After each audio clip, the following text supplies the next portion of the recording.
Alrighty guys, so Hunter's asked us to do something about the Gogo palata while we're out of class. So we're going to look at just a few basic ways of doing a Gogo palata that you can apply. And we're going to have George start us off with some stuff from rubber guard. Okay. So probably the Gogo palata you think of most frequently, at least I do, is the Gogo palata from guard, and then we're going to go into rubber guard. And some people have a myriad of other setups they can use for this, but the first thing I'm going to do is I'm going to swim under, if I could, reach up, break his posture, and I'm going to use it to bring that leg up and hold on to my knee, locking in that elbow, okay? From here, I'm going to catch my own shin. Now, there's several other moves you can start to throw from here, but I like to take my free hip and start to create this sandwich effect. May start to think that I'm going to be going after this arm on the other side. But at this point, what I really want to do is I want him to lift his head, okay? So maybe I create downward pressure. Maybe he just starts to lift his head. I stay tight on the elbow, and I feed my foot around, staying very tight on this elbow. Okay, this is already an uncomfortable position for Scott. I extend up and over, pulling down on the back of the head. Really doesn't take much. Okay? So once again, hands on here, lifting, boom, breaking the posture, up, nice and tight, collecting up my shin bone, okay? From there, my foot is on the hip if it's not already, creating that squeeze. I want Scott to lift his head. He's going to be a good partner. Just help me out with this as I slide the foot up and around. Nice and tight. Don't let go of my knee until I'm ready to bring my hands up. Boom. That's your basic Gogo palata. All right, guys, so this is going to be kind of a derivative of that. You could have been working from rubber guard. You might have been setting up a palata, but it's just something to transition along the way, and it's a little bit different take on the palata. So let me switch positions with you real quick.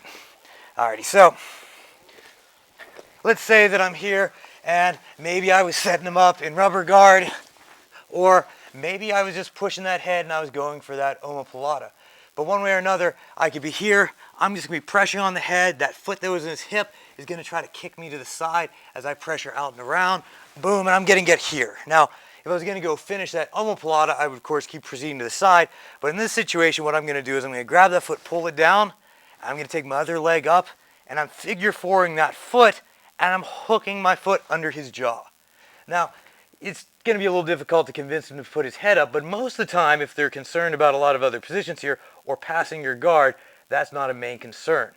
All I'm going to do now is I'm going to put my hands on the ground, I'm going to slide my butt back a little bit, I'm going to reach over, I'm going to grab my foot. Now, if you can't see it from a great angle, let me just go ahead and spin just a little bit.